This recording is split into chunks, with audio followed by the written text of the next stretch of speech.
دم باش تماشاوان هجا دمجمر حيشت بدما هوليريز لابا عبدو از تا دمجمر كي قالوا بم تماشاوان هجا دخل كما يبي حفتي دا جي بروجرام ديبيت اركي ام بحث رولا سياسه مدار وروشنبيران د شورش سوريا دا بكن دما كو شورش سوريا بگشتي د سبيكر ويدمي تشج روشنبيرو سياسه مداران ده تخستن يانجي اركن وان لهمبر شورش وروشه چبو دما کو شورش سوریه دست پیکر روشنبیر و سیاست مدار بسر چند آلیان دهاتن دابش کرن هروها حتی چرا ده یک روشنبیر و سیاست مدار کارینه ببنن و نرین خلکه ده شورش سوریه ده دما شغالین هجا اپرتو گلک پرسندن امد وی خلکه ده لگل هر یک جمع مستجد عن علی سیاست مدار ما مسا محمد حمو روشنبیر هروها ما مستا زهراب عبدالعزیز او جی روشنبیر هروها بریا سکای بیجی دکتور فرید سعدون او جی اکادمی ناس ام وی مجاری گفتگو بکن دما شغالین برید بریکو از دست بگفتگو بکم نگل میوانی خواست خازم آماجه بویه که جی بکم هونجی هون دکارم بجداری د پروگرامی ده بکن لسر روپلامه یا فیسبوک و پرسن خوجی هون آراسی میوانی من بکن نهاجی از دست بگفتگوی بکم نگل میوان خو و از جم دکتور فرید سعدون دست بکم دکتور فرید دم تباش به دكتور فريد ما طباش بأجر تدنجم دبهيزة از جم تدس بكم برجي أو اشتكى سكيرة تيجوتن سياسة مدار واشتكى سكيرة جي تيجوتن روشنبير كرمك يعني براسية بحردو قوتني هاني حطاني روجا إيرو أو واتايا وانا يقد قارب تيك نبرا دكا فانا دناهتي دانين يعني بهتر قال لك گفتگو لسر شبوي نمازه لسر واتا قوتنا روشنبير انا سياسه مدار بلكي بهتر يعني ديار وزلال وتيخ يعني كرن ايج سياسه انتخابات لاي روشنبير يعني قال لك بيرتوك وقال لك لكولين لسر دركاتنا حطاني بدا ناسكرن ونو روشنبير يا كي يعني اجبرولوجي نرى انا كاتبه ده كده واتا قوتني لجم كرداجي قال لك ونداي يعني تشيكي راشتيه بينوسك يا اشخر هلبستك داني اشخر قوتارك دانيه تشتكى دواري نفساندنه ده كار انيه یا تشتک دوار افراندن دبکار آنی لید نرن اوای کی وک روشنبیر لیبراسی حطانی آنا کا يعني كم كارم بيجن او بيناسيا قلت خو يعني كرن وقال لك يعني وك دبيجن يعني دي شرچوفا كده بجزيدي سينوري خدرناك حطاني يكون نسر استا كردا ونسر استا عربا ونسر استا دولت يعني رواج يعني او يعني رهلاتي اوروبا وانا رواي اوروبا وانا خشك باش ما دكتور سدم جيتشي تاني تانها تو تايا روشنبير نهاتيه ديار كرن جبر تاني كسايتيا سياسه مدار دياره كما تانها جهه روشنبير جهه گفتگويه يانجي جهه نزلاليه سدم جيتشي افياج برنرين كرسن يعني خدي رامان وخدي فلسفه بهتر السر خبتنا افانا يعني قبل قلت لي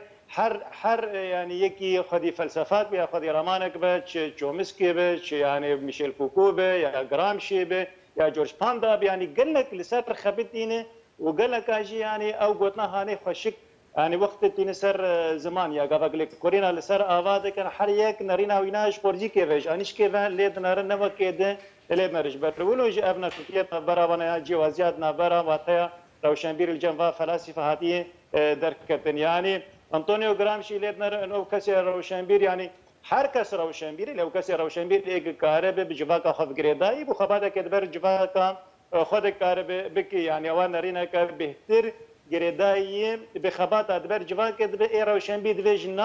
جنافا روكا جواكا دركبن وكار وخبات وخبك جواكا يعني بيف جريداي بوق دست ولنج وسري بيف جريداي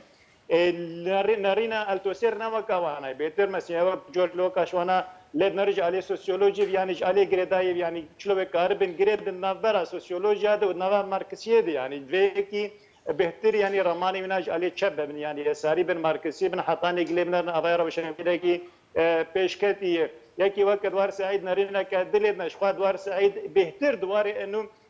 روشنبيره بهتر خرابي يعني جهانه نه رنجي جياندنا جهانه فروجي سرفنا نفسها في واتيا هاني تنسر زمان بهتر ايجي خرابي كرن الدنيا ده كسن روشنبير افاياج تشتكي تخوياني كنجبر روشنبير ودسنات بهتر بفجر داين يعني اي روشنبير واي دسنات جهدو جدا نبونه ديروكا بشريته قشيد يعني تم اي دسالات كسن روشنبير لغور خا كسن خدي رامان وفكر لغور خا ابادك ودفجرينه و کەسێن هاتن پێژراندن لە گۆر وێ دەسەڵاتانێ خدمەت ئەوێ دەسەڵاتێ دکن یعنی پێبگرێ داینە هەردوو دوارێ دیرۆکی لە حەتانی ڕۆژە ئیرۆژ بەرولۆژی ئەف تشتانە ژەردوو جودا نەبوون لێت هاتی نەرین گون و ئێرە ڕەوشەنبیر بێتر کەیسەبازە بێتر خدمەتە دەسەڵاتێ دکێ بێتر لە بەرجەوەندیە خودنەرەنگە لە بەرجەوەندیان ملت یا لە بەرجەوەندیان گەل بنارەبایە بله مامۆستادەنگێم تێوە بله بله بله بله دكتور ام دنگت دبهیزن بس دكتور از خوازم از برای خوب بدم ماموستا جدعان علی سیاست مدار او جی ایرو میوانی منه ماموستا از بخیرات ناتت کم از خوازم همان پرسیش بکم شکه سکیریتی گوتن روشنبیر هروها شکه سکیریتی گوتن سیاست مدار دكتور دبیجه تانها وتایا روشنبیر وندای لتنه یا سیاست مدار زلاله و دیار کریه نری ناتت چیه؟ اما از بيجم روشنبير دوي دنجي جعدا خبي دوي نبضة جعدي نقل بكي بوغهاري بوغهيزي الآلية دستلاتي كيماية قول جعدي شيد بن وناف جواكي شيد بن كاربي برنجكي بوسبوريا خوا يان بالشعر بي يان بالروايات بي يعني بجوتار بي يعني بتشرنجي بي تشتي اهتماما روشنبير نقل بكي وزلال بكي برنجكي جو كاربي ببي دنجي جعدا خوا دنجي جواكي يعني هجر نوابي وكما مستا دكتور فريد كرم كري دبي دستلاتي دبي روشنبير دستلاتي دبي وكا يعني بس يعني بو معاش خوا بو ناني خوا يعني كاربي معيشة خوا درباس بكي تشتاج بو دستلاتي بنفيسي او نابكي اما درايا مدى روشنبيري كرد هجر ما انا جركا ام حقي ما في وي بدنا روشنبيري كرد روشنبيري كرد ونفيسكاري كرد ظلمك عجيب ليبويا تجارا نكاريا جبر دستلاتا ام دناف دا جبر كردستان تنيا جبر ام نكارن بزمان خوب بطرس باخفن بنفيسن بآزادي جبرجو ام نويري بو هاجرتي بيرا تماشافان هجا ايجو دنفيسين دغوتاري كردي دا حما بنافي خوي ننافي خو بنافي دبيجن بعربي دبيجن نافي مستعار طرصة دستلاتي ومخابرات او امنق وملاحقه وابكن وابقرن واو بكن يعني اب بالذات ظلمك عجيبه يكي تكاري بنفيسي نكاري ناس ناما خو بدي خويا كرن نكاري خو خلكي بدي ناس كرن اما ادبيجم روشنبيري كرد قيد كريبو قريدايبو حتاني نها قريدايا اصلا عجيب البيشاوينا باشا قونها هنا وكا برادرين قال لك بنافو دنك ايد ناف ملتي كرد دركتنا اما ام شخدست خوشيه الواتكن مثلا دكتور نور الدين زازا مرافعه خويا محكمه دا اما از بيجم انها وك ما دكي روشنبيري وتيجهشتن وسياسي جي خورتر وباشتر نينا هجر امج آلية كردي وبخوينن وج آلية نشتماني وبخوينن بيتشاوى كاريبو داخوازا كرد مافي كرد كيماية قول جعدا كردي وجواكا كردي هيا بقهن محكمة دادقها ظالم وآزوردار وآقو أو خستي زندان دا دريا ميجيه خورا وتيجهشنا خورا وانا بكي اما ادبيجم مخابن يعني درفت ابدا لبيشيا روشنبيري كرد نهاتيا ام از وك نار سياسته دا خباتي دكم وحسبتكم سياسه مدار ما باش تعدل روشنبيرا كريا جبر ما تم وتم خديتيا امن خديه حمدشتي مديتيا تم دبي ام لبيش بن ام خدي بريار بن ام خدي جوتن بن ام خدي هلوست بن ام خدي رول بن ام خدي حميتش بن روشنبير مدانب آليكي تعدك الواكريا جدرفي تعدو ظلمة دستلاتية وآبن دستية وآقو أمنا آزادن د جيانا خدا ود همه خبات وكاري خدا ولاد باش ما بحثا كسياتية روشنبير كرم بحثا كسياتية سياسة مدار بكن شو كسكيرتي قوتن سياسة مدار سياسة مدار بيجم وك مقوتي روشنبير شاود دبي جعدا خو جواكا خوا قريداي بي ونبضاوي كاربي فوق هزي سياسة مدار جي دبي خداني مبدأ بي خداني باوري بي خودانێ ڕێبازە گۆچاوە کاربێ مافێ ملەتێ خوا جێبجی بکێ چاوە گۆتارەکە درست سەرڕاست بکێ چاوە کاربێ دیبلۆماسی بێ چاوە کاربێ جڤاکی بێ چاوە کاربێ داخوازە جڤاکێ و داخوازە ملەتێ خۆی نێزیکی ئێش و ئازارên خەلکێ بێ ئێشی و ئازارێ خەلکێ دەبێ بەردەوام نێزیک بێ و کاربێ بەگوهێزێ جهێ لازم کاربێ وەکە عەرەبیت بێژن تەبویب بکێ کاربێ بخێ گۆتار کاربێ بخێ داخواز و بگهێنێ سەر مێزێ جهێ گۆکارێ خەباتێ تێدە بکێ سیاسەتمەدار باش مامۆستا محەممەد خێرات ناتەژی دکەم بحثا کەسایەتیە سیاسەتمەدار و بحثا کەسایەتیە ڕەوشەنبیر دکەن ئەگەر ئەم بەحسا مەرجیان ژێ ڕێنمایان بکەن ئەو مەرجیان ژێ ڕێنمایی یان ژی تعلیمات چنە کۆ پێویستە سیاسەتمەدار یان ژی ڕەوشەنبیر پێ پابند بن یانی مەرۆ جوان بێژە ئەو کەس سیاسەتمەداری یان ژی ئەو کەس ڕەوشەنبیر کەرە بکەن بخوا ڕۆشنبیر و سیاسەتمەدار gelek ji hev nedurin yani ew ê siyasetmedar bê em kanibin bi gotina yani serrast bêjin ew siyasetmedar in dibê ewa alîkî wî rewşenbîr bê eger ne rewşenbîr bê nikanî siyaset bibe siyasetmedar kanê bibe hizbî bes nika bibe siyasetmedar ji ber vê yani ez kanim ew talîmê em dibin لسر چه روشنبیر بچ لسر يعني عمر چنه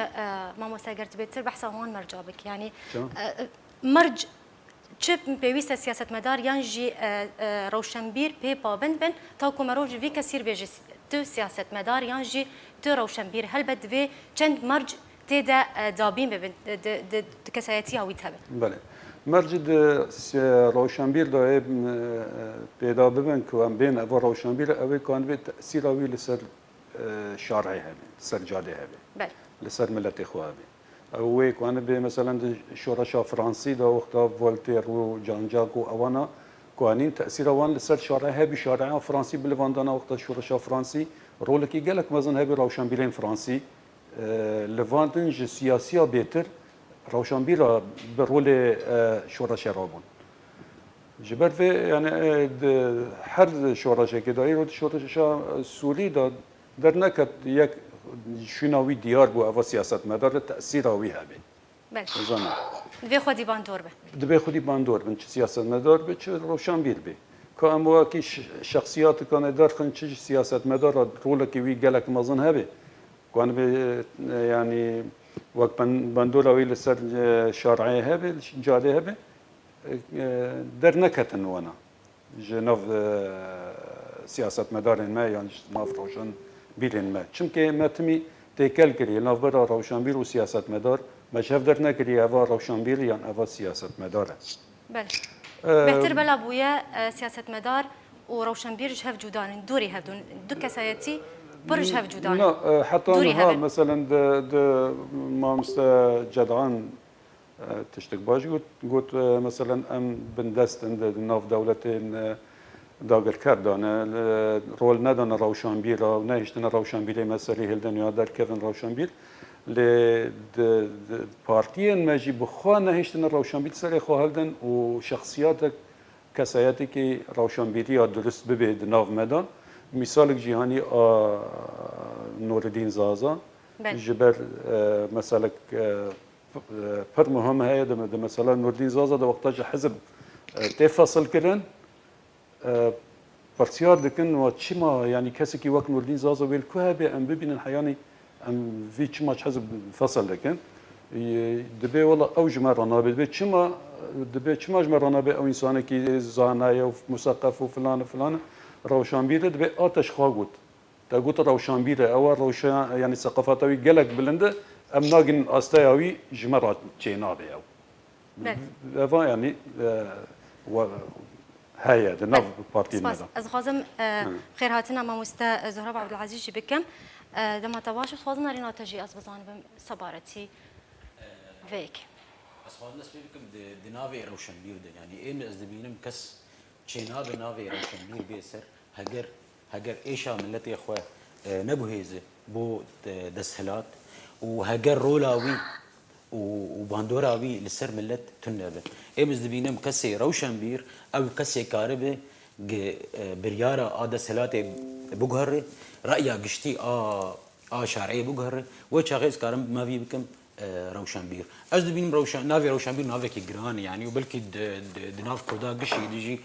دروشنبیر هبن یا تون هبن جی یعنی اف یکی سیاستمدار او تمی ام بیجن صبغاکوی هی صفاکوی هی او جی سیاستمدار کار دکه تمی جبو بگه دسهلاته یعنی اف از بیجم تاني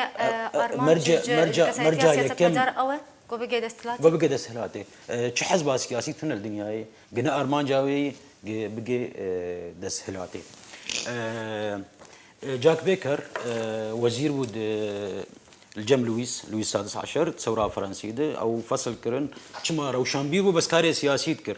او كرن وزير جبرجو نيزيكي ملته وايش ملت نقلان او شروكا يدريجه ازنا حزب كامل بس قام بحثا شورشي وروشنبير وكاري سياسي بكن اما فقرن لشورشا فرنسي اما فقرن يان لمارتن لوثر جو اوجي شورشك بودجي كنيسه لالمانيا فقava تمرجع كار بينا مرجع انساني سياسي انسان سياسي مرجع يكم جو ارمان جاوي بگه دسهلاته يان سلطه يان كيماني في بگه آستك مراكز سياسي مي بيجه بس اي روشنبير قava كار دك ارمان جاوي چی ارمان جاوي دي برجوندي اي كسايتي ناف دي تمبن بس الجمه الرجلات نافين بقشتي او مرجانا هنا جو كسر او شنبير كارب بازاتي كاربك او مرجانا هنا ازادي اما بيجن دسهلاتا ازاد اگو روشنبير جبن فيسه بيجو بمحاسبه كرن دسهلاتي يانج معارضيج يعني باش سوازم هلويستي هاجي نارينا ماموستا دربار في كي بزن باموستا جدعان نارينا تشيد بجتني ارمان جوان كو بيجهن دسهلاتي برسوا تشي قلتي نورمالا ابيك راست يانا سوازم سبيك ذيك بزن سياسي شو بارتيا سياسي دبي يكج ارمان جاوي بيجه دسهلات واتشكي طبيعي نورمال ابناء بل بس دسهلاتا جو خدمتا ملتي خبكي ندسهاتا وكا انقلاباتا وهاري بس سر كرسي روني وتعدي وظلمي ودزيه وقندليه وحمد شتيبكي سياسة مداري خدمتكاري ملتي خبي شخو گرک الپیش بی شخو گرک ریبر بی شخو گرک دسلات بی شخو گرک پیشکش ملت خو بی و ایش و زار ملت خو وجه جه لازم و تم سریدا ارمان جاوی خدمت بی خدمتکار ملت خو بی نتهني بس بجه كرسيا وكهنك دبيجن يان جرافيت ويان دولار ويان زامشاواني سياسة مداري كرد ملتي كرد بحمل بيك هاتي خو بسياسة مداري خو بروشنبيري خو بهلبستباني خو بهم بيك هاتي خو ظلمك وتعدك زور ليبويا ونضايا وحتاني نها رولاوي وهالوستاوي نديارة صدي صد جبرجو نجها دستلاتي جوجها بانا دستلاتي تبي جو نمونه هنا الكردستان عراقي مثلا بارتيان كردي جهانا دستلاتي بسلامتي ووكا لازم ووكا بيويست جملتي وانارا بكارتينن ام دبينن ناكوكي جوهانا ام دبينن تشتي زحمتيتين بيشياوانا تبي جو كردستان عراقي وك نمونه ندستلاتك صدي صدا بارجكا دولتك فيدرال لغور دستوري هناك او خب كارتيني برلمان هيا مجلس وزراء هيا واخري ادارات وحمد شتيوانا هنا تشتيغو بريفد بن ريفا بريا خدكن بتناقوا لي جريداينا بدولتك ابناجي نابي نمونه تمامي صدي صد وقت دولتك سربخبي كاربي رولا خبليزي كاربي هجر ديمقراطيه ممارسه بك كايما ادبيشن سياسية جو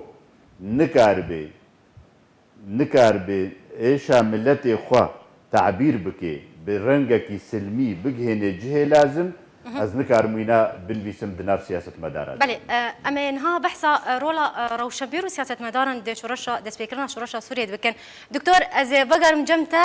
اما بقرن دسبيكا شورشا سوريا گلو دما کو شورشا سوریه دست پیکر تا چرا ده که چرا شنبیر بیان جی سیاست مدار به رولاوی ده دست پیکرنا شورشا سوریه ده هبو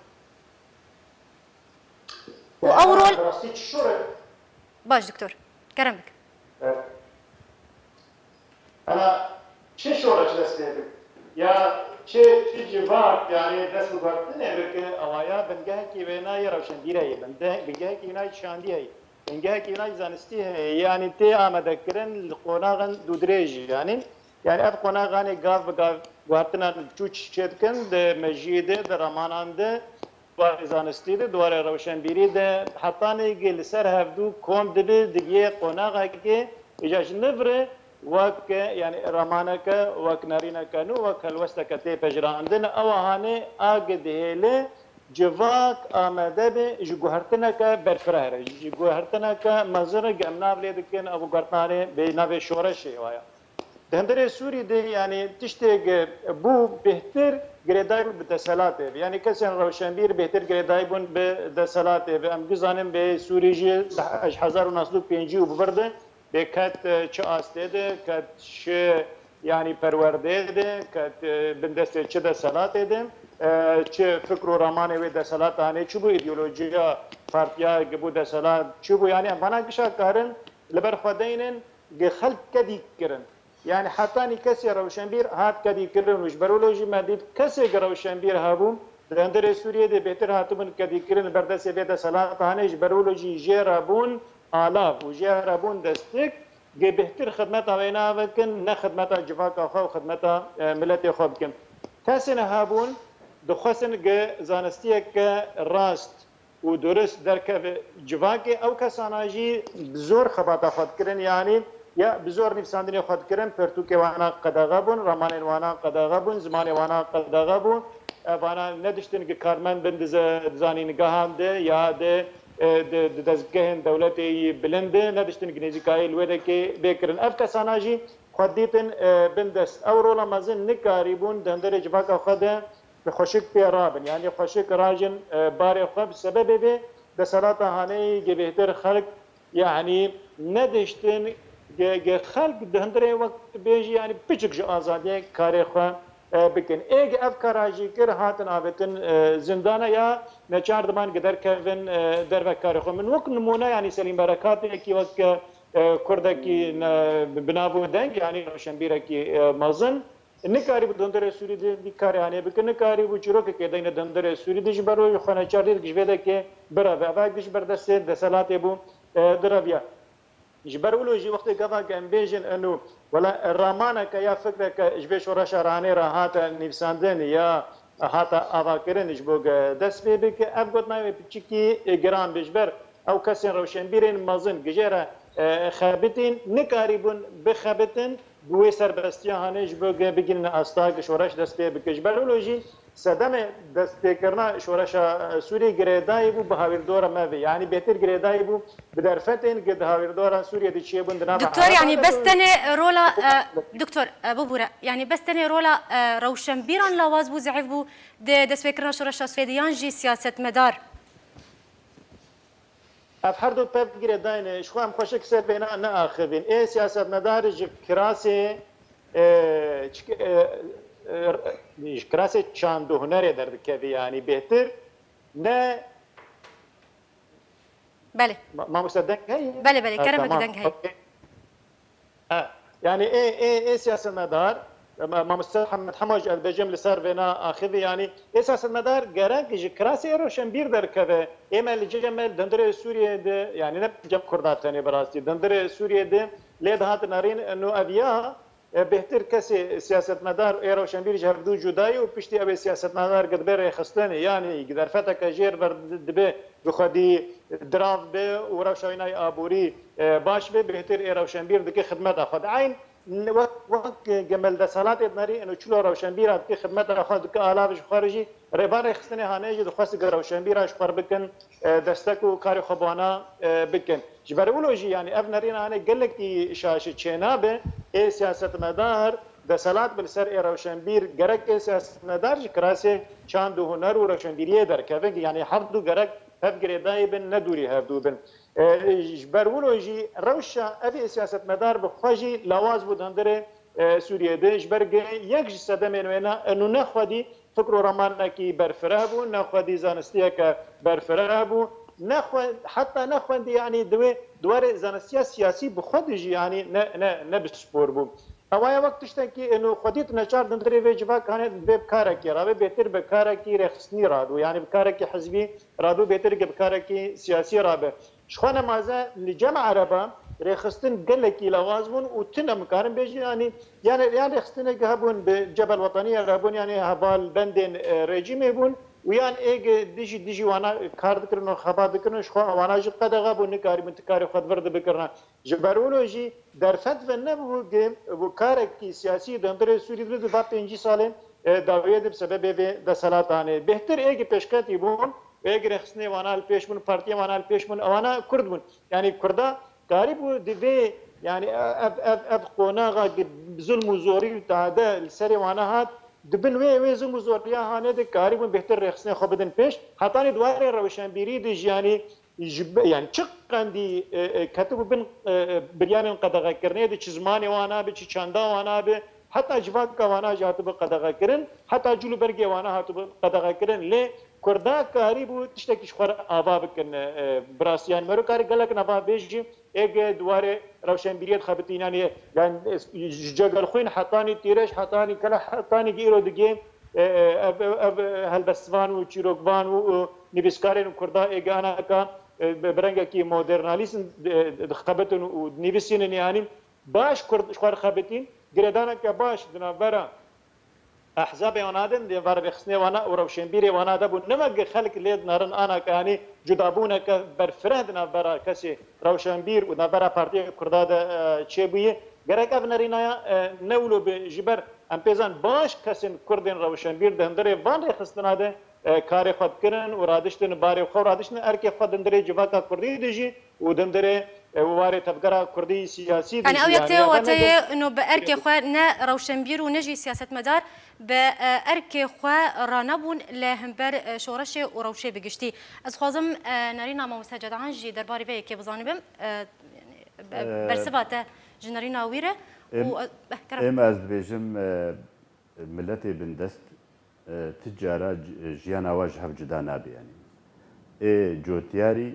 siyasetmedara û nivîskara û rewşenbîra li civata xwe de civatê edeba Kurdî gelek alem wêne ew dike nasnama wêne edebeke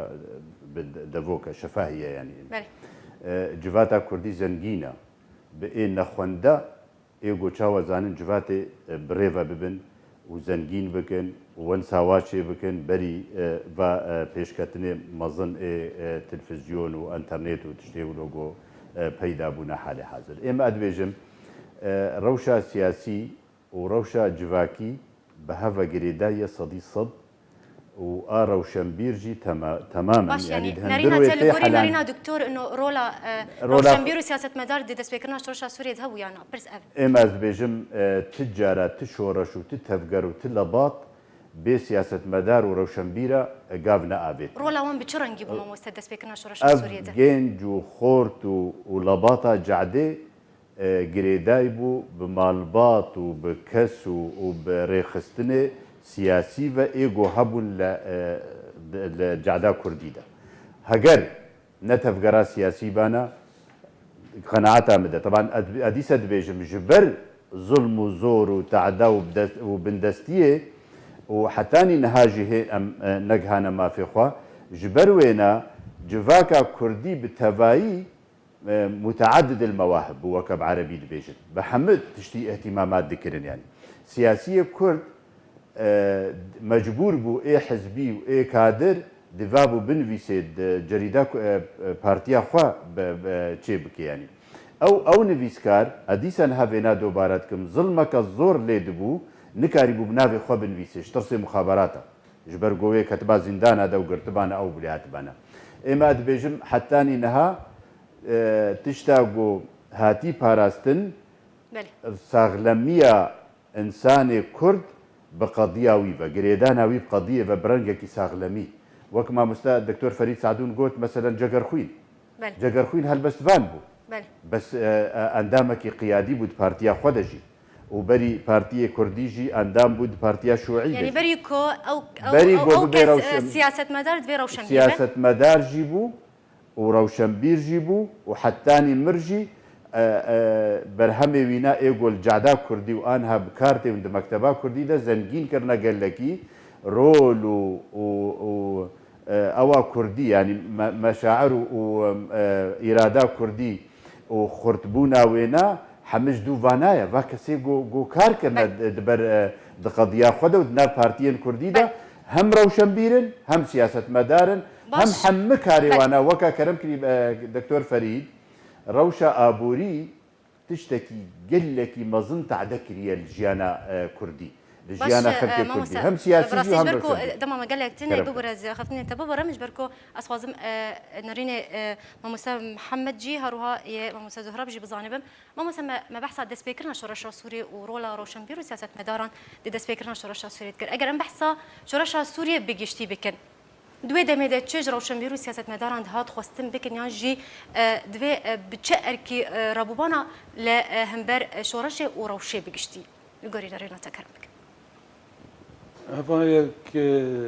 هەیەک ڕەوشەمبیر طبعا ڕەوشەمبیر عفەن سیاسەتمەدار جدا جدا هەن هەن هەبوون بە يعني عقلياكي ايديولوجي كار دكرن دخواستن شورشش مسار وي درخينن بر مثلا تجاه اسلامي ديفدن سياسة مدار دي نكونين وي رولي خو بستاندان جوي خلاص بكران غيرك نه اشتبانا او شورشا بشورشا كايديولوجي مثلا اسلامي تيدا رولي خو ببينن يا اخوان مسلمين تيدا مسيطر ببن ياك ليه مخابرات روشنبير ماجي ضمن تأثيراتها ضمن تأثيرها بهرادا وضمن تأثيرها سياسة مداردا روشنبير يا خافة قرين بون سياسي وكي مثلا إعلان دمشق تدا هبي شخصيات تدا روشنبير هبون تدا مع ناس تكرن وكو روشنبير داوية دركتن بون يعني ظلامه او سياسه مدرن لدو ايديولوجيات معين دچون ودخواستن شورشش مسار شورش درخينن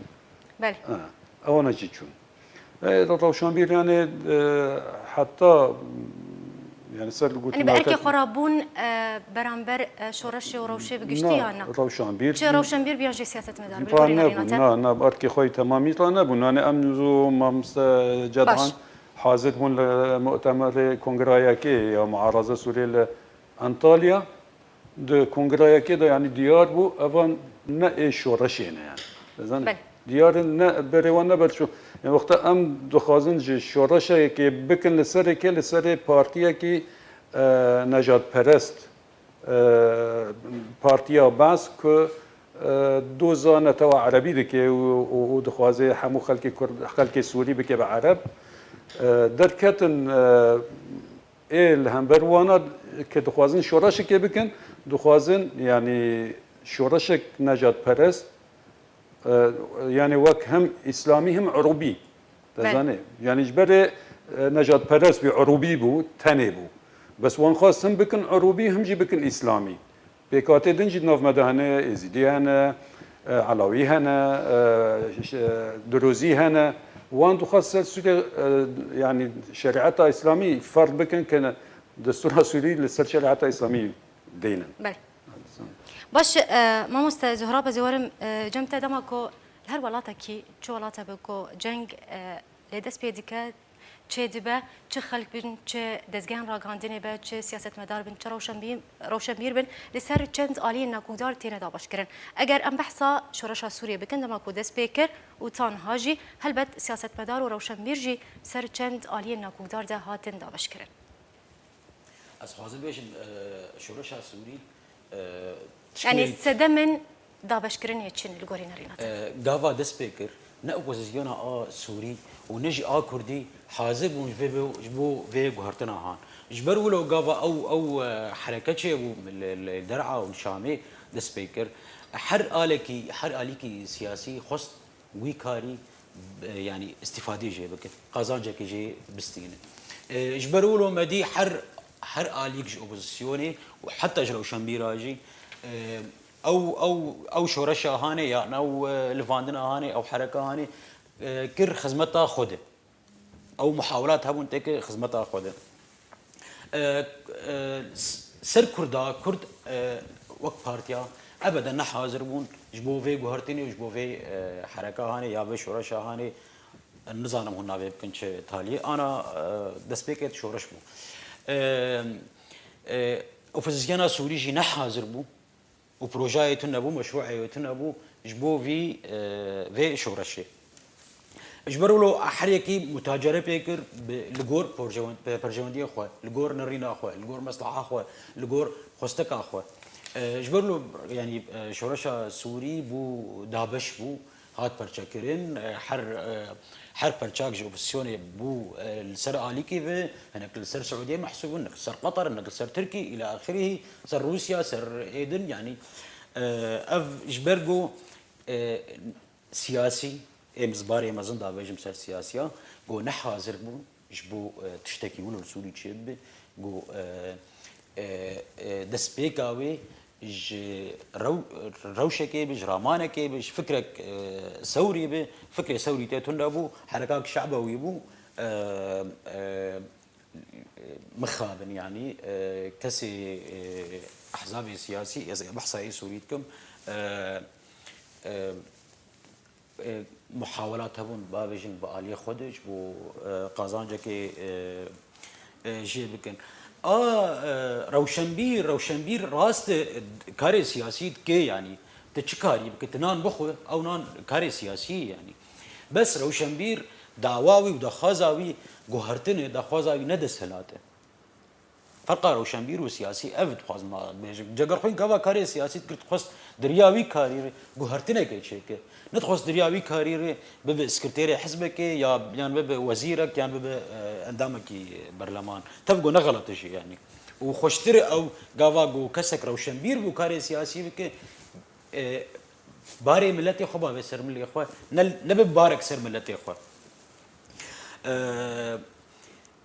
د احزاب كرديده بقشتي امنا بينن رئيس احترام جوان رحمه بس امنا بينن مثلا كسي قد بسكرتيري حزبك السر اساسي كي اكاديمي بسكرتيري حزبك سرك عمري خوني حزبيت بسكرتيري حزبك باش ماما ناخذ انت كفن هرجولين في مجارده ام تخوزم بهتر بحثا رولا روشنبير وسياسه مدار ام بكن دشورشا سوريا ده بيكو ام تكفن ورا كيدن ده از تخوزم جاره كدن باغرم جم دكتور تد اخفتني خد بحثا ويا كيكر تقو تو رولا روشنبير ينجي سياسه مدار دو غورتنا جواتي ده تنبو قالك ليكولين دركتن هاتن بلافكرن تدا هات ديار كرن هات خويا كرن كو د روشلاتا نافين ده بگشتي و بتايبتي الولايات العربي نروشنبير و نجي سياسه مدار كاريه جوهرتني د جواكه ده بك باش برس ورد اف اگر نکار گوهرتنی دجواکا گوهرتنی دجواکت بکه گلوی چاوا کارب گوهرتنی جور بجور بکن لگوری ناریناته لا اجبوق اخفتن خوش ديار يعني من نقول بندورا واناتنا يا ملواتنا لا ما موسى قالك لكولينجي هاتن بلاف كرن وابيك هات ديار كرن لا برج بوقا قلت لكم انا يعني باش روشنبيرنا عربة طبعا وقت قبل قمانا بدن برها بدو روشنبيرنا عربة روشنبيرنا الكردان اشخوا اباج مروني كار وانا خبر بغا بيجي قافانا كعرب 600 مليون روشنبيري وانا فرنا وكي كردان وعرب باش خبتين دواري هاني دي يعني مجبير نكن يعني بسبور المازن روشنبير المازن الجمع عربة دركتن اللي محمد اركون بكر حطات ادوار سعيد درد كذا حطات مهدي عامل حسين مروي يعني باش فر روشنبيرين واناي بهامبا هنا يعني ياخذ فكروا رامان هنا وخبتين باش يعني جبوها فكرنا جفاكا كانوا ليه وكم يعني دي سنه كدنا اخفتنا راحات بورتون ودرب اسبوع رامانين باكسين روشنبير شبون يعني قالوا او رامانين هاني جريدايم بفشكتيا مروفايتي وجفاكا بگشتی یا دبر تشتن جدا بون يعني وقت دبر اسلاميين دبن يا وقت دبر عروبت دبن يا وقت دبر نرين واناي طنق دبن يعني اول بده كي جوازي يعني جدا بنا كشيت بدنا برا رمان ورمان روشنبيرنا عرب وايه يجيب لي عربه باجلسر روشان انسانيات تبعي هاتن مخطان ليه تبكنك يعني باش رمان درد كفن يعني باش نارين درد كفن كي خدمتها في جبان كهاني اللي برنجكي طنجة يعني نوعك كسين أوروبيين يعني وكسين دربنا البيت كي بايات به ديار به إيه كرداش خواجة إيه كردا بهتر در فلج ونار ده نبوي ودبن ده سلاتك يعني استبدادي ده نكاريبون لبرخو بدن بيرنجي يعني كعرب بهتر لبرخو بدن لأذربيجان شورشا سوريا يعني 2011 يعني نهات افاكر لسر بنجاها كي زانستي يا روشنبيري يعني معرفي او ثقافي نولو هاتو افاكر او كارا جير نبو يعني وكارا جير بقول لسر استا روشنبيري يا سر استا زانستي و كارا كي بر لوازو وبتشوب يعني نجي جابوا استا انه جبهه تقينا كما ظن دندر جباكا سودي الشباب وخلق ذاك كولانا نرسل بنا ببو وقت ما قلت يعني تشتن ذهب والساده من مصر مجرد باش دكتور اگر باش دكتور تقول رولا سياسه مدار هروها رولا روشنبيران دسبيكرنا شرشا سوريا ده كم بو لواز بو قلس بو اگر رولا و كم به هلبت و رولا و د جوهرتنا جواك جي و كم به چاوا اگر اف هردو پیکاته اگر نکاریه گوهرتنه دجواکت بکه و چاوا کار به گوهرتنه دوار سیاسی دیان جی حکومتان ده بکه ام بناد بیژن يعني وتبارك خديدي بچاوا هلوستي وانا روبروتين گوهرتن يعني كسي قال خد نارين يسارين وخدي فكره كي ماركسين يعني وخدمتها جواكت كن يعني وقت ميشيل كيلو وقت برهان غليون وقت عبد الباسط سيدا انا بكاسي قال خد نارين افانا بهتر يعني فكره رماني وانا ماركسين يا بهتر ليبرالين يعني وغريداين بجواك اخذ وخدمتها جواك اخذكم تنارن دشب وروكي ده يعني الهولستي وانا هاتن جوهرتن بيچاوي كي وقت برهان غليون يعني ما مستاكي بهاي زانينغها سوربون دل فرنسا مازن بوي والبدك خوندي ويك ميشيل كيلو ايجي اقبال بندي كردا والبدك وبربانيك دبر ما في كردا وبر ما في قال سوري ذكر دشب وروكي ده هات غارتون وبوندجين كردا فافكاسي روشنبيري جنكاربه وين نرينا خي انسانيتي بدخياني كرن نكاربه برافاني كي دبر ما فين ملتا عند بك جبلي ملت يخبي جبلي نتوا خبي جبلي دين يخبي جبلي اول يخبي اوان لنا نرين جو اوان روشنبيره كي جهانيه روشنبيره كي انسانيه و بكذا خانه دي سوا كم لي فاكرين الا كان ياد بردستلات كده يا دبر نرينا كايديولوجي دي وهي يعني نمونه برهان غليون وميشيل كيلو ديوانانه دو خوشو خيانه يعني اجد دسبيك دي لبنارين سر كردايات يا رشورش دكن وغورتنا كد جفاكا سوري تشيكن غورتنا كد سيستما سياسي سوري دي تشيكن دشابرو كد هاتنو غورتنو نرين بهلوستوانا ديجي كردا چوب جبرولوجي يعني رولا كسر روشنبيرنا عرب عندنا شورشا سوريد رولا كخراب ونرولا كهاتبو جفاك جنورا ابابك بيتر هات خياني كرن او قلفغه هاني سروانها تلاني يان دركتن اسلامويين ويا دركتن اوروبيين انا كات الركبريه نار والرجيم نار بچاو حردم جداوي دي بدگين هبدو لسر دستورا سوريا انه حردو اليجي يعني دكتور يعني ام ذكرن بيجن دكتور يعني ام ذكرن بيجن روشنبير وسياسه مدار تنه كاري نظري ذكرن دوري كاري عملي بون نبسولو تنجي يعني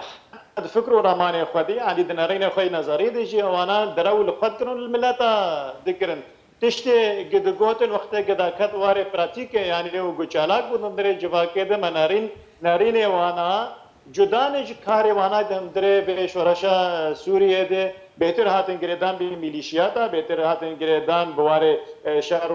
لشکریه ده بهتر پیشگیریا و ميليشيات اسلامي کرن یا روبي کرن بهتر هاتن گردان به کسین اول پرس و یا حتی نجات فرنس يعني هاتن گردان بهتر به خلیج به مخارج ده دولت پیشکتین یا دولت لیبرالین یا ديمقراطین كاتن بن كنترولا وانا دو فرجدسي وانا قرتن وايديولوجيات وانا مشاندن وبرجاندين وانا بهتر دان بيشاخو مشاندنش برولوجي نما كارل بين هاري انه ابار روشنبيره كي وكي جرامشي بيجي جنواتي خدمتك جواك اخذ بك يعني ما مستنجد عاجي هاني سر زمان جودكار كرجي روشنبيره كو سياسه مدار جي دعينه وقت دي يعني جرك ولو بانا يعني جرك خدمتك دبر في جواك هاني كربانا بيجلي بنا كرد عربه سريانيه اشوريه هوايا برنگی که مروفاتی کرد لیبرال لی مخابن چون بحبو علیا پیف الجامعه ما نديت يعني كسن ليبرالي ديمقراطي درنا كاتن كبيجن اري والله كورجي ملتك البدكين سراخا خويا ما واري بنايه ام تسلات بونو ما يعني حرشتي بنا قد غكر وش جيل بركي بنا حطاني فلكلورينا حطاني زماني بنا وخدي مافو غرق دولتك فدرالي بيا كرنون برانه اب قوتنا نهاتن قوتن دروج ايرو دك خازن دستوري دينن عاني وانا اي وقت مش كيلو بران غليون وهيثم المالح وايدك الخاد نارين كسن زانان وكسن مافخازن يعني تركتن قد بيشن في دستور انا افكري بالسر دولتك نافندي ودبنا بنا عربي بي ودبي ملتك عرب ايه قديف كمترين نتو ايه قد نعمد هنا مقارن ما في اي مواطن عبد الوانا ما افتش ورش رابا قديسة انبدرن كراسي ريجيم الخوك يعني افكسانا جي كراسي ريجيم دركت مخازن فقرن كراسي ريجيم ادخو يعني كريق ما بس وانا نقهرتنا جفاكبو ما بس وانا لقين ده صلاته او قند يعني كيف خشاق ده صلاة تيدبو ريجيم تيدبو اجانا كدوار روانا هاتي او شونا وينا بقرن هاتخو يعني كرينك ارمان جوانا ده صلاة بو ارمان جوانا نقهرتنا بو نشورش بو نجبو مرابطية بو نجبو وكبيه بو نجبو ديمقراطية واشتيانية بو يعني باشه دكتور تخازم نرينا ما مستجد عن دربار في كي بزانبم دكتور در اخفتين وبي قهدار كرت خازم برسوات ابصر بيجم بابتا برنامج يمكن نظام هاجر ولو درست شو شورش سوري انه و ما مست او سر رولا روشبيرو سياسة مدار رولا سياسة مدار شورش سوريا ده شورش بله هر او مجاره بله اما از بيجم مثلا هالبستفاني مصري احمد فؤاد نجم مصر ده هجان بقصيدك جعدد هجان بقصيدك دجي دستلاتي لبغداد تي بيرامد هناك افي هنرمند استرانك تشيد كرن سر وقتي شكر بهادبو وقتي نخت بهادبو وقتي تشتك مادك ندمه جعديده بدريا هنرمنديره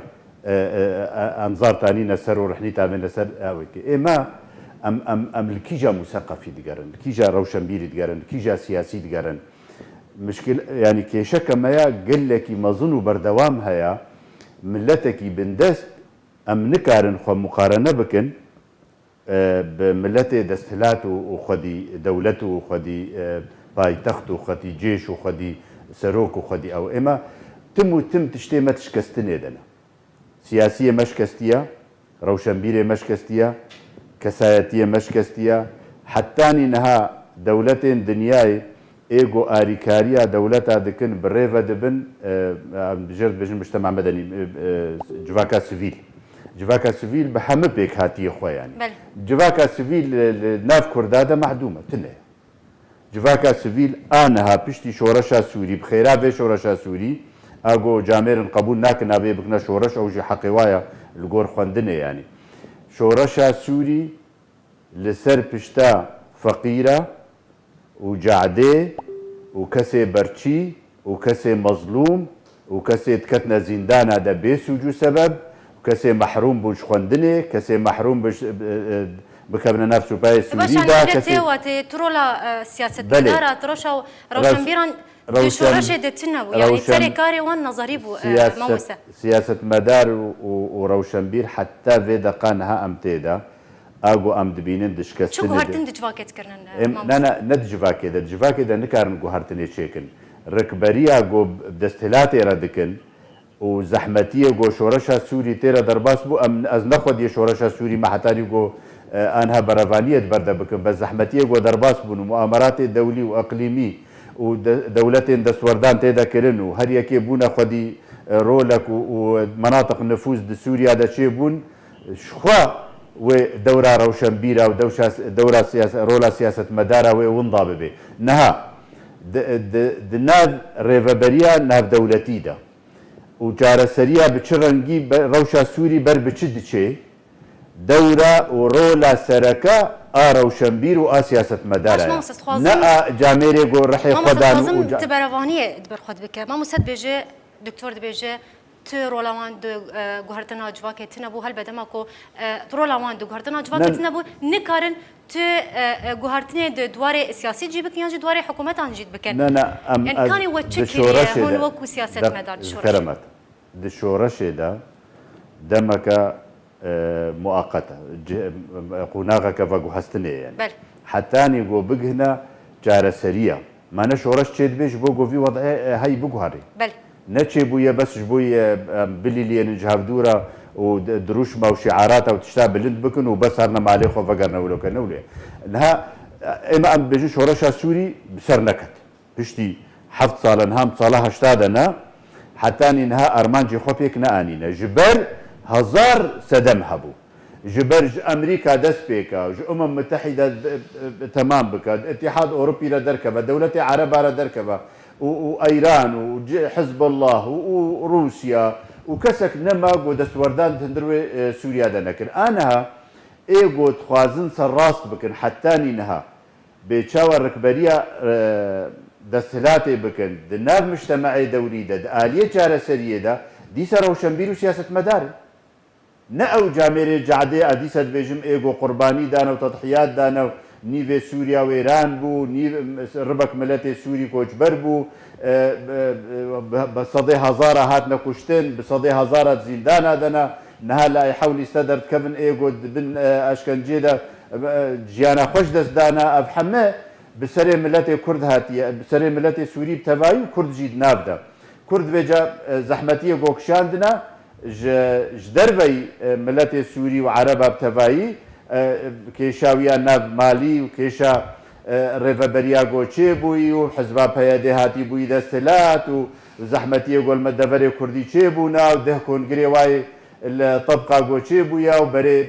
ريفابريا بقهر مكودة بدني دا والهام خان دبيجي اميل شامي واميل لاذقيه واميل طرطوس ريفابريا شي بكن وسوريا ديمقراطي وتشتكي كرد دا تنيا ما في كرد خصنا خطري دا جعدا كردي خصنا خطري دا ملتي كرد ودكتور فريد سعدون الهليليه خصنا خطري وزحمتيه دا ومطرسيكا عجيب اللي سر جيان وسر بيشروجي وسر داخواز وسر ما في كردا افحمه زحمتي تيرا درباس بونا ايغو فا بباريزي و ايغو شطنقاية درخي ايغو رحناية بابي جسر و ايغو ببي خدي قوتار و خدي هلوست و خدي داخوازا سياسي ديسا سياسة مدار و روشنبيري بالنسبة ما في كرد ديسا سياسة مدار و روشنبيري كردن ايغو آريكار بهفدورا دفي آريكار بن بهفدورا هاگر دجاتية بهفدورا بكن هاگر جدابوني بخنا ناف كاري هفدودا تجارة أمناكنا أرمان جخوا جبر أم بندستن دفعوا بهاجر أبونا دستلات بلا ركبري شيء ببي هاجر أبونا خدي دولة بلا ركبري شيء ما سهنك آليد بيجن يعني هندن كان دبيجن روشنبير وسياسة مدار خبرسن يعني انتهازين أجر أفيك راس به هرو هذا بيجن شورشة سوريا ده هردو بيكاتيان تاني برجواندين خبراست أزبار ناكم تشتكي وابيك هاتبي يعني حتى إنها شورشة سوري بتفاي بحمل بيك هاتي خوا تبو دستلاتا بشار الأسد أفندي تبلو وانا حمدش كستني دنا وحمد خساري دنا أم ورن في دقينها بيجن والله روشنبيرة انتهازينا وجي استفادة كرن بلكي چند كس استفادة كربن دزي كربن برن هاتبنا جوارة على أساس بدنا ناف هندروي سوريا ايغو شورشي دكن ايغو خباتي دكن ان مالباتي شهيدة مالباتي زندانا دا بلكي دزيكر من بيستيكر ابنا نابي نمونه اج روشنبيري سلامته درسته اي خدمته وخدي رامان وفكره خدمتها ملتي خو قضيه خدكي وتجاره زي سياسه مداري دست بقريج انجي غندلي كربن انجي شاشبو بن رياح وشاش كربن جيا سركا نابنا نمونه سياسه مداري كرد ايغو صورن ورشد سر ما في كرد جيبك سوريا نودا وشريك سوريا نوبن دريا ملتي خورا دريا بشت جريدانا ملتي وابوارا بالبشتا ملتي وابوارا وروشنبيري والكيلكا واب هفدورا خباتتكن دا بقهنا بر الامان بقهنا دستورا كسوريا نو بقهنا سوريا كنو شريك ويبن ما في وي باراستي بين هندرو سوريا ما مست اسخازم ازبر خوتم ما مست زهراب هروان ما مست محمد برس جوهرتو كاريه ما مست زهراب تدسويكا خفنا خوتا قوت يك ارماجن سياسه مدارن كو بقهن دستلاتي هروها یک ج ارماجین روشنبیران کو دوری برجواندین خوین تایبت بکبن باش ده هر شورش که دما کو روشنبیر تینا بشبه کرن تینا اهمال کرن و برجواندین وان ین تایبت ین کسی برچاو ناین گرتن لدجی شورش راد وستن تا چرا ده کی اگر بحث به کی بکن روشنبیر و سیاست مدار لدجی شورش راوستا روشنبیر تنه کس ناوی روشنبیر دجی شورش کی راوسته اگر برجواندین و نه پاراستن یانجی برجواندین گاوا نه پاراستن او نسوج شورشی نگونه شورشی او گونه کسی گوگیهان دسهلاته یان گوگیهان اپوزیسیونی و از دبین مثلا انتهاز سیاسی تکاره بیجه انتهازیت بکار بینه بس کسی روشنبیر گاوا انتهازیت بکار بینه ناوی مثقف سرویت که ازولد بیجه بس کسی سیاسی کار انتهازی به کسی مثقف نکار انتهازی به روشنبیر امیل سر وی خاله گلکی گرن کسی سیاسی کار انتهازی بس روشنبیر او ناوی سرد که نما ناوی مثقف مجد بيت دزو خراب وقرك سرب كذي قرك نما سياسي راسته بس او مسالاك نسبي او مسالاك نسبي تماما كسي سياسي مسالاك نسبي نا اتهامج كسي يعني سياسي الجوري نارينا تا تو روشنبير ينجي سياسة مدار اللي تجي شورشي رونوسيا سياسة مدار بلي بس روشنبير تشينال الدجي جوهرتني ما شورشي وك ارسد بيجي شورش يان جوهرتنا دستوري يان دستورة كينه بتشتكي ولد بيجي اف جوهرتنا قاوا ام بحزكن جبر شورش مرجوي هنا دفي ايش فكره كده انطلاق به نا شورش نفوضاي شورش نكاركي فوضويه جو هناك دركتنا جعدي وهناك تش كنان ودعوه تشتكي كرنا تشتكي سطحي كرنا بل شورش او جوهرتنا يعني او جوهرتنا كويره دفي او جوهرتن بدي هي دستوري يجبروا له كسي روشنبير او جوهرتن تميج مصلحاويه يجبر يك داخوازي شورشا ازاديه وداخوازا حريم زنج روشنبير ازاديه مساله اقتصادي يعني الروجرات نافين بقشتي عرب وكرد وتركمان وايدن اما بين كسي روشنبير كسكي فقير ماديا كسكي فقير تكرين بهساني وافقوتنا تعميمه ناج حمي كثيري تكرين بهساني هجر جهاك سياسي اوبوزيسيوني ربي يعني كردي به يعني عربي به يعني دسهلات به تكري بهساني شما جبرجو تمي كسر روشنبير فقيره ايما تجون ناس خلاص الدراسه محمد وقتنا ماي بله اسخازم نرينا خو تمام بك از بري خو تمام مستم بله ما مست نريناتا اسخاز نريناتا جيب صانب سپاس نرينا من ام فانا في شورشي ليد كان حياني نها از وكو نرينا خو از حطنا نكارم بهم شورش چونکه شورش وقتا دست مبشورش کر به مناوی آزادی دست به شورش کر لشارع دکتن ملت می بلنگاز باند کر حریه آزادی ما اف باند کر هیرو اگر اف کسان اکی ورن سر نیز رژیمه اکی ورن حکم کی دیکتاتوری سرمه بمشینن موجود بره رژیم بره دعوة عروبات ذكرن حزب البعث العربي الاشتراكي بو انا هذا دعوة عروبات ودعوة اسلامات ذكن دخوازن دو جارا ما بندس بکن دخوازن دو جارا ما دیکتاتوری خود سریم بمشینن جبر و هیرو حال عفرین ام دبینن چه حالی دایا که اوه بناو شورشه تین ایهانات خلقی لچه درجه دکن دزیا خلقی دکن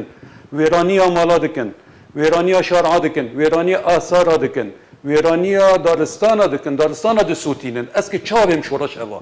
تجاری عیب اصلا اوه کرد و اوه روشنبیر به اوه سیاست مدار کی کرد به ناو لوک شورش اف تجاری ناو شورش اوا تصفات شورش سلفین نمان وکو ازبینم و ازبینم هر چی کسی کرد بجی و دوزا آزادیه و دوزا نتوا خو و ملت خو و نشتمان پروری خو بکه نکارج وان را جویر رو به شورش بله. بلا حال عفرینه ببینن روزانه چه انتهاکات و چه بسر ملت عفرینه تنکرن افك شورشي بماشين افك ورن خدي لدولتها بكن تشكي نتي عاقله بله دمام بداوي بوز قالك اسباسيا واتكم داويه دي اسباسيا ما مستجد عن علي سياسه مدار ما موسى محمد حمو روشنبير ما موسى زهراب عبد العزيز روشنبير هروها برياس كاي بيجي دكتور فريد السعدون اكاديمي ناس لقل مبو قال لك اسباسيا واتكم زور سباس جبوا مدبونا و تما شبان انهجا بكم قشتن داويه بولتنا ينجي بروجرام ديبيتا اركي تا حفتيه كدم بمين خير وخشيد